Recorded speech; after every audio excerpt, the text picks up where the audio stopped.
خداوند یسوع مسیح میں آپ سب کی سلامتی ہو۔ آج میں آپ کے ساتھ یہودا کا عام خط پڑھوں گی۔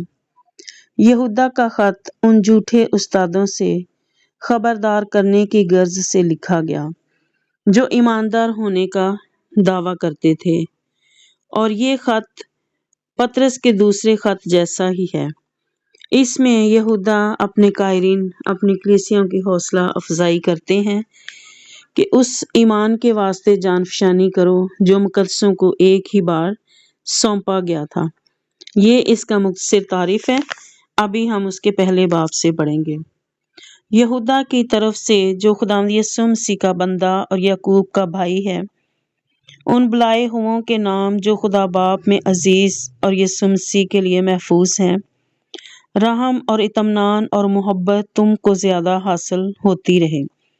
جھوٹے استاد، آئے پیارو، جس وقت میں تم کو اس نجات کی بابت لکھنے میں کمال کوشش کر رہا تھا جس میں ہم سب شریک ہیں، تو میں نے تمہیں یہ نصیحت لکھنا ضرور جانا کہ تم اس ایمان کے واسطے جان فشانی کرو جو مقدسوں کو ایک ہی بار سونپا گیا تھا، کیونکہ بعض ایسے شخص چپکے سے ہم میں آ ملے ہیں جن کی اس سزا کا ذکر قدیم زمانہ میں پیشتر سے لکھا گیا تھا۔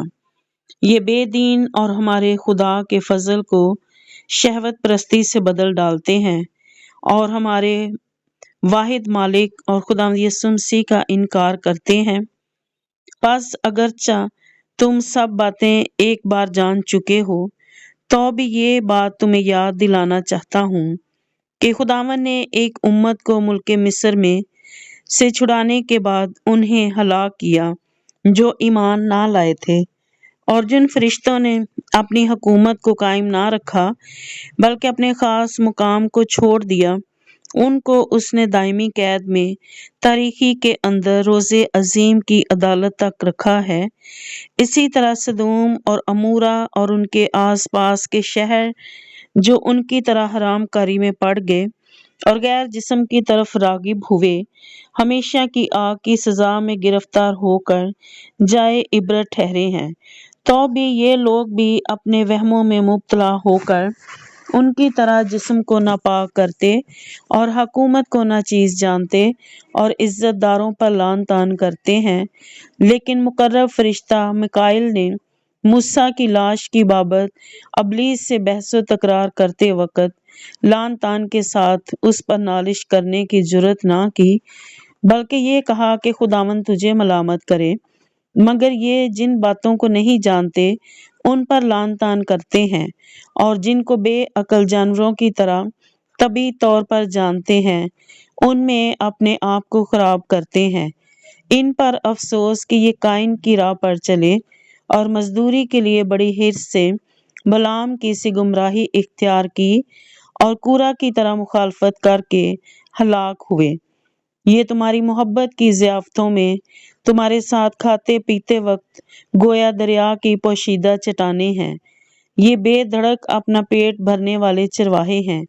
یہ بے پانی کے بادل ہیں جنہیں ہوائیں اڑا لے جاتی ہے۔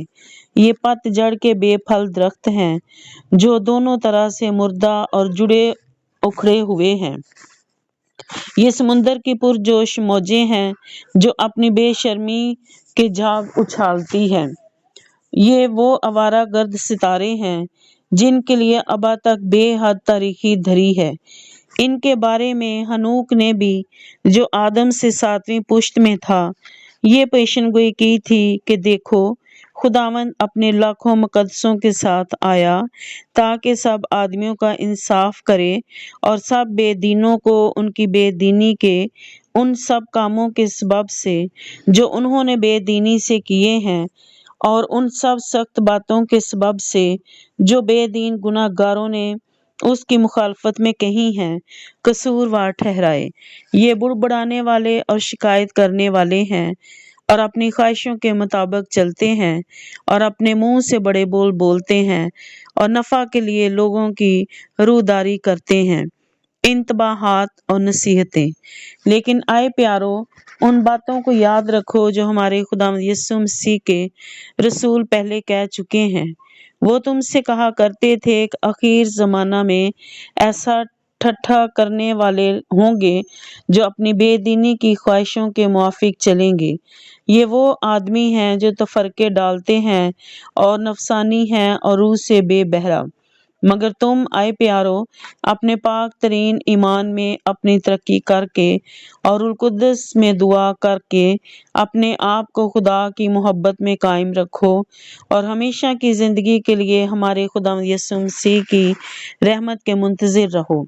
اور بعض لوگوں پر جو شک میں ہیں رحم کرو، اور بعض کو جبٹ کر آگ میں سے نکالو، اور بعض پر خوف کھا کر رحم کرو، بلکہ اس پوشاک سے بھی نفرت کرو جو جسم کے سبب سے داغی ہوگی ہے، دعا اور حمد و ستائش۔ اب جو تم کو ٹھوکر کھانے سے بچا سکتا ہے اور اپنے پرجلال حضور میں کمال خوشی کے ساتھ بے عیب کر کے کھڑا کر سکتا ہے، اس خدائی واحد کا جو ہمارا منجی ہے، جلال اور عظمت اور سلطنت اور اختیار ہمارے خداوند یسوع مسیح کے وسیلہ سے جیسا ازل سے ہے، اب بھی ہو اور ابدالآباد ہوتا رہے، آمین۔